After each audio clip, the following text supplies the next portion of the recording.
अस्सलाम वालेकुम नाज़रीन, मैं हूँ आपकी मेज़बान Kausar. Programme voice of Canada with Kausar के साथ आपकी खिदमत में हाज़िर। नाज़रीन, इस वक्त जो शख्सियत मेरे साथ मौजूद है किसी तारुफ के मोहताज नहीं, सेविंग होम के सीईओ हैं, एडवानी फाउंडेशन के चेयरमैन है इकबाल एडवानी साहब इस वक्त मेरे साथ मौजूद है। नाज़रीन, ये इकबाल साहब इस वक्त पाकिस्तान में मौजूद नहीं है और इनकी बहुत बहुत मेहरबानी कि ये अपने कीमती वक्त में से वक्त निकाल कर हमें टाइम देते हैं और हमारे सवालात का भरपूर तफ़सीली जवाब देते हैं। तो हम अपने प्रोग्राम में बाकायदा इनको वेलकम करते हैं। अस्सलाम वालेकुम इकबाल साहब, कैसे हैं आप?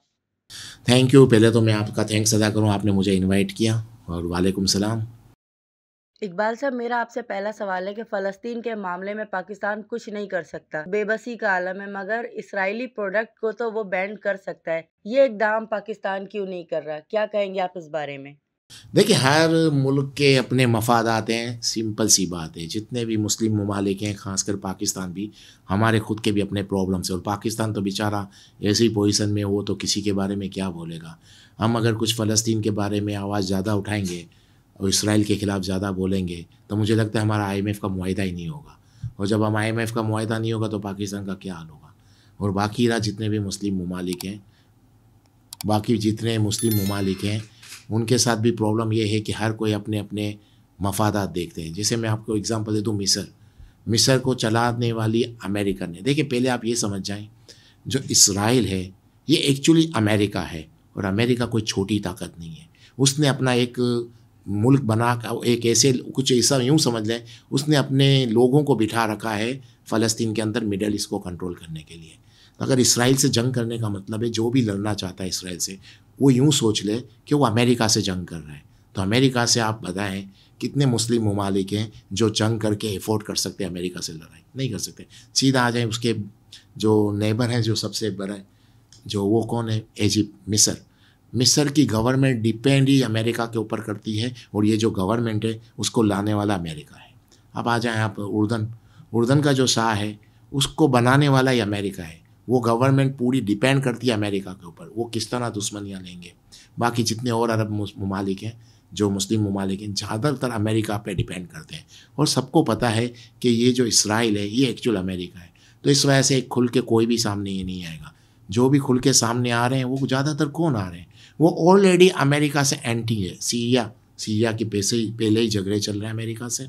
ईरान के पहले ही झगड़े चल रहे हैं। हिजबुल्ला जो ईरान की कहने पे से वो काम कर रहे हैं, हूती जो ईरान के कहने पे ऑलरेडी काम कर रहे हैं, और बाकी रह गया सीरिया, ये सबको ईरान का सपोर्ट है। ये जंग तवील क्यों हो गई है? इसकी वजह ये है कि अभी अमेरिका अकेला सुपर पावर नहीं है। अब कुछ और भी पावर आ गई हैं जो सुपर पावर बनने का दावा कर रहे हैं। जैसे रसिया हो गया, चाइना हो गया, जिसकी वजह से इस ईरान को असला दिया जा रहा है बेहिसाब, और वाया ईरान के जरिए हिजबुल्ला को जा रहा है, हमास को जा रहा है, हूती को जा रहा है, सीरिया को जा रहा है, जिसकी वजह से ये जंग तवील होती जा रही है। लेकिन मुस्लिम ममालिक, आप समझते हैं कि अमेरिका के सामने खुल के आ जाएंगे? ये मुमकिन नहीं है, पॉसिबल नहीं है। हाँ, ये जंग तवील होगी, उसकी वजह रसिया और चाइना, और बिहाइंड द कर्टन ये दो कंट्री हैं, और फ्रंट में ईरान रहेगा। जितने भी असला मिल रहे हैं, जितने भी वेपन मिल रहे हैं, वो सब इनकी वजह से मिल रहे हैं। रसिया का क्या बेनिफिट है? रसिया का ये बेनिफिट है कि जो यूक्रेन में जंग हो रही है, वो उसमें अमेरिका और यूरोप कंट्री यूक्रेन को सपोर्ट कर रहे हैं, जिसकी वजह से जंग तवील चली गई है। अब रसिया चाहता है अमेरिका को इसमें उलझाया जाए, इसमें इसको कमज़ोर किया जाए, तो यूक्रेन की जंग से उसका ध्यान हट जाए, यूक्रेन को फाइनेंशियली और वेपन के जरिए जो सपोर्ट हो रहा है वो कम हो जाए, तो वो यूक्रेन को ईजीली कब्ज़ा कर सके। इसी तरह चाइना भी यही चाह रहा है कि अमेरिका का मिडल ईस्ट में असर और रसूख कम हो, तो उसको एक स्पेस मिले। आपको पता है, साउथ साउथ जो सी है, जो चाइना को, उसने अमेरिका ने इतना कैप्चर कर रखा है कि चाइना के लिए जगह नहीं रही। इंडोनेशिया, फिलिपाइन, मलेशिया, उन सबको अपने हाथ में रखा हुआ है, जिसकी वजह से चाइना को प्रॉब्लम आ रही है। और चाइना भी चाह रहा है कि अमेरिका कमज़ोर पड़े, तो वो उसके बाद डायरेक्ट ताइवान पे अटैक कर देगा। तो मकसद कहने का, जो मुल्क भी इन्वॉल्व हैं उनको कोई मुसलमानों से मोहब्बत नहीं है। आप समझे, रशियन को मुसलमानों से मोहब्बत हो गई है? नहीं। चाइना को मुस्लिम से मोहब्बत हो गई? नहीं। हर मुल्क अपने मफादात जोड़ रहा है। लेकिन इसमें प्रॉब्लम क्या हो रही है?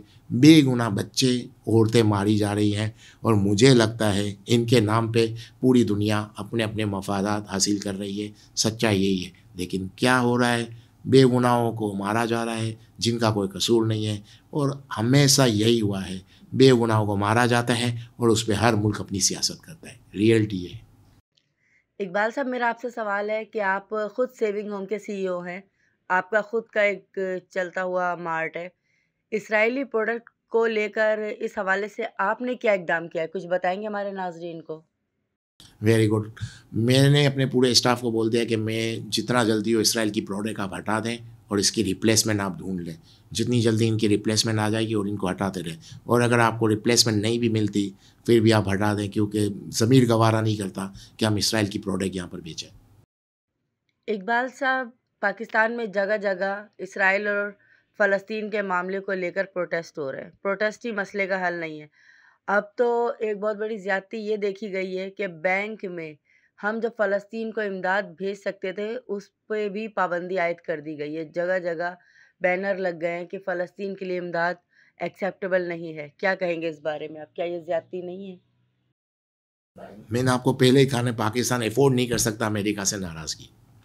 ये जो सब चीज़ें हो रही हैं इसकी वजह यही है कि हम अफोर्ड नहीं कर सकते अमेरिका से नाराज़गी को। पाकिस्तान में ऐसे हालात नहीं है, हमने इस तरह के काम किए कि आज हम हर किसी मुल्क के मोहताज हैं, हमारे पास कुछ भी नहीं है। और सच्चाई ये ना, यहाँ लोगों के पास खाने का है कुछ भी नहीं है। मैं जो मेडिकल कैंप लगाता हूँ वहीं मुझे अंदाज़ा हो जाता है लोग उनके पास मेडिसिन लेने के लिए नहीं है। आप यकीन करें कितने कैंप अभी जो हाल में मैंने कैंप लगाए हैं, लोगों को 300 साढ़े 300 शुगर तो समझे नॉर्मल है, लेकिन जब उनसे बात करते हैं बोलते हैं हमारे पास कुछ है नहीं, दवाई लेने के पैसे नहीं है, हम क्या करें। लास्ट टाइम मैंने एक मेडिकल कैंप में देखा, एक बंदे को 540 की शुगर थी। आप यकीन करो वो डॉक्टर कह रहा था ये जिंदा कैसे है।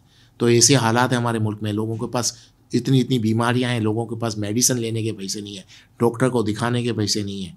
अब इस मुल्क के अंदर आप क्या एक्सपेक्ट करते हैं कि हम लोग क्या दुनिया से लड़ेंगे। हमारे खुद के हालात इतने ख़राब हैं, गवर्नमेंट इनको कुछ दे सकती है नहीं, गवर्नमेंट के पास कुछ है ही नहीं, तो हम लोग किस मुल्क के सामने आंखें दिखाएंगे।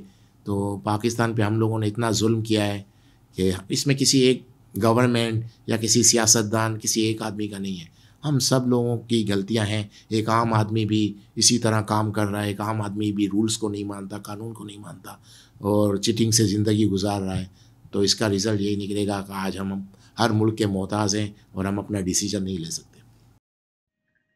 इकबाल साहब, मेरा आपसे सवाल है कि हमारे पाकिस्तान में बहुत से ऐसे फाउंडेशन हैं जो कि लोगों को रोज़गार तो फ़राहम नहीं कर रहे, मगर वो 3 टाइम बैठाकर खाना ज़रूर खिला रहे हैं, और बल्कि उनका कहना ये है कि आप अपने लिए भी खाओ भी और अपने घर वालों के लिए लेकर भी जाओ। मैं डायरेक्ट बात करती हूँ जेडीसी की, कि जेडीसी जिस तरह इस वक्त मुल्क में काम कर रहा है, ठीक है, पॉजिटिव काम भी है, लेकिन जिस तरह वो लोगों को 3 टाइम बैठाकर खाना खिला रहा है और घर के लिए भी प्रोवाइड कर रहा है, आप ये नहीं समझते कि ये एक तरह से लोगों को माज़ूर किया जा रहा है, ताकि वो आगे चल के उनको जब बैठ के खाने की आदत लग जाएगी तो वो काम कैसे करेंगे? क्या इससे बेहतर ये नहीं है कि लोगों को रोज़गार फ़राहम किया जाए? क्या कहेंगे इस बारे में? हाँ, मैं भी यही कह रहा हूँ और यही मैं भी समझता हूँ कि अगर आपको किसी से भी दुश्मनी करनी हो तो उससे काम करने की आदत आप लूट लें। तो अगर आपने सपोर्ट करना है या कोई फ़ायदा पहुंचाना है आम लोगों को, तो आप ऐसा काम करें, आप छोटे छोटे बिजनेस लगा दें।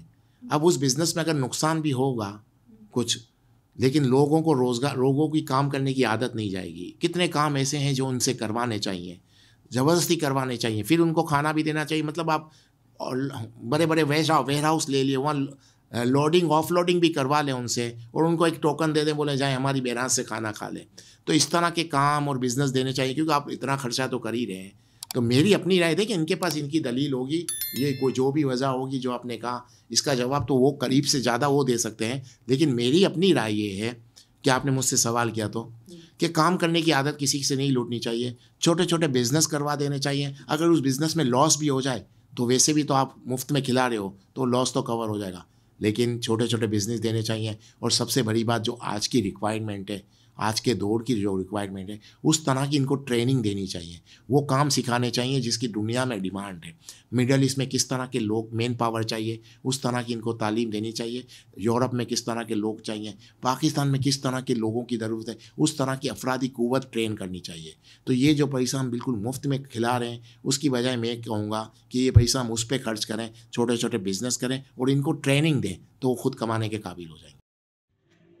इकबाल साहब, मैं ये समझती हूँ कि इस वक्त हमारा मुल्क जिस परेशानी और मसाइल से दो चार है, बेरोज़गारी है, महंगाई है, इतना ज़्यादा आवाम परेशान है, नौजवान के पास से पढ़े लिखे लड़कों के पास काम के ज़राए नहीं हैं। तो मैं समझती हूँ कि फ़ाउंडेशन को चाहिए कि वो 3 टाइम बैठाकर खाना देने के बजाय रोज़गार फ़राहम करे, काम के मौक़े फ़राहम करे, पढ़े लिखे लड़कों को रोज़गार मिले ताकि मुल्क से बेरोज़गारी का ख़ात्मा हो और ये जो जगह-जगह जराइम जन्म ले रहा है, इसका ख़ात्मा हो। क्या कहेंगे इस बारे में आप? देखिए ऐसी बात नहीं है, लोगों के ध्यान भी हैं, लोग कर भी रहे हैं, लेकिन रोज़गार एक ऐसी चीज़ है जिसको दिखाया नहीं जा सकता। आपने एक ऐसी जगह पे शोरूम खोल लिया जो आपको लॉस कर रहा है, तो आप रोज़गार ही दे रहे हो ना, वरना लॉस कौन करेगा? तो मैंने यहाँ पर जितने शोरूम खोले हैं, आप क्या समझते हैं सब में प्रॉफ़िट है? नहीं है। लेकिन मेरी सोच ये है कि मैं यहाँ लोगों को रोज़गार दूँ। मैंने यहाँ पर लोग कितने ट्रेन किए और कितने लोगों को बाहर भेजा, आप सोच भी नहीं सकते। मेरा पाकिस्तान के बाहर जितना बिज़नेस है, मैं ट्रेनिंग यहीं अपने शोरूम पे करके उनको बाहर भेजता हूँ। मैंने यहाँ से आप इंक्वायरी करोगे, कितने लोगों को मैं बाहर लेकर गया हूँ। तो ये रोज़गार ही हुआ और क्या हुआ? किस तरह की ट्रेनिंग थोड़ा-सा हमारे नाज़रीन को मेरे बताएँगे? बाहर भी डिपार्टमेंट स्टोर हैं, तो यहाँ भी डिपार्टमेंट स्टोर लगाने का मकसद यही था कि मैं इसी तरह के डिपार्टमेंट स्टोर लगा के यहीं बंदों लोगों को ट्रेन करूँगा, फिर यही मैन पावर मैं बाहर ले जाऊँगा और मुझे लगता है 200-400 आदमी ले गया हूँगा मैं। देखिए बात ये है कि फाउंडेशन बनाने का मकसद है कि लोगों को फ़ायदा पहुँचाना। अब जिस तरह भी आप लोगों को फ़ायदा पहुँचाएँ, आज की सोच आज के दौर के हिसाब से वो फ़ायदा पहुँचाना चाहिए। वो आज नई टेक्नोलॉजी के लिए अगर आप इनको ट्रेन करें या किसी और तरीके से ट्रेन करें, जैसी दुनिया में डिमांड है उस तरह से लोग तैयार करें या ऐसे लोग तैयार करें जो कल जाके अपने पाँव पे खड़े हो जाएं। ये हो गया। बाकी इमरजेंसी में जैसे किसी के पास मेडिसिन ही नहीं है तो उसको तो आप मेडिसिन देंगे ना, वेट थोड़ी करेंगे कि उसको मैं रोज़गार दूँ। उसको रोज़गार तो बात की बात है, पहले तो उसका इलाज होगा जब जाके वो काम के काबिल होगा। मेडिसिन का मतलब कहने का यही है कि कुछ लोगों को ये सपोर्ट मैं कर रहा हूँ एज ए मेडिसिन की सूरत में, ट्रीटमेंट की सूरत में, तो वो तो फर्स्ट है ना, प्रायोरिटी है। ये इलाज ही नहीं होगा तो उसका कैसे काम चलेगा? तो बाकी रोज़गार भी बहुत दिया है और दे रहा हूँ और मैं इस पे बिलीव करता हूँ कि मैं जितना रोज़गार लोगों को दूँगा इतना ही ज़्यादा मैं खुद तरक्की करूँगा। यूथ को मैं एक यही मैसेज दूँगा जो मैं पाकिस्तान के हवाले से कराची में जो हालात देखता हूँ मैं, तो भाई सबसे पहले अपनी हेल्थ पे ध्यान रखें। ऐसी चीज़ों से दूर रहें जो आपकी फ़िज़िकली आपको डैमेज कर देती है। और आपको पता है कि पाकिस्तान में कराची में ऐसी-ऐसी चीज़ें खाते हैं ये लोग कि आगे जाके फ़िज़िकली डैमेज हो जाएँगे। और याद रखना, अगर आप फ़िज़िकली डैमेज हो जाओगे, हर आदमी, हर लड़का यही सोचता है कि मैं अपनी फ़ैमिली के लिए कुछ करूँ। तो देखें, जब तक आप फ़िज़िकली फ़िट होंगे तभी आप अपनी फ़ैमिली के लिए कुछ कर पाएँगे। और अगर आप फ़िज़िकली डैमेज हो जाएँगे, तो जिनके लिए आप कुछ करना चाहते हैं, उनके ऊपर आप बोझ बन जाएँगे। इसलिए सबसे पहले अपनी हेल्थ पे ज़्यादा तवज्जो दें। वॉइस ऑफ कनाडा का यही मैसेज है जो हमेशा देता हूँ, आप लोग बहुत अच्छा काम कर रहे हैं और अल्लाह आप लोगों को कामयाब करें। और आपने मुझे दोबारा इनवाइट किया, इसके लिए मैं आपको थैंक्स कहूँगा। बहुत-बहुत शुक्रिया इकबाल साहब आपका कि आपने अपने कीमती वक़्त में से हमें भरपूर वक़्त दिया। आप इतने दूर दुबई में बैठे हुए हैं, इतना ज़्यादा मसरूफ़ हैं, अपने आईएमएफ के मामलात को लेकर, अपने कॉन्फ्रेंस को लेकर, अपनी चीज़ों को लेकर। इंशाअल्लाह बहुत जल्द आपसे दोबारा मुलाकात होगी किसी नए टॉपिक के साथ, नए सवालात के साथ। इजाज़त दीजिए अपनी मेज़बान कौसर को। अल्लाह निगहबान।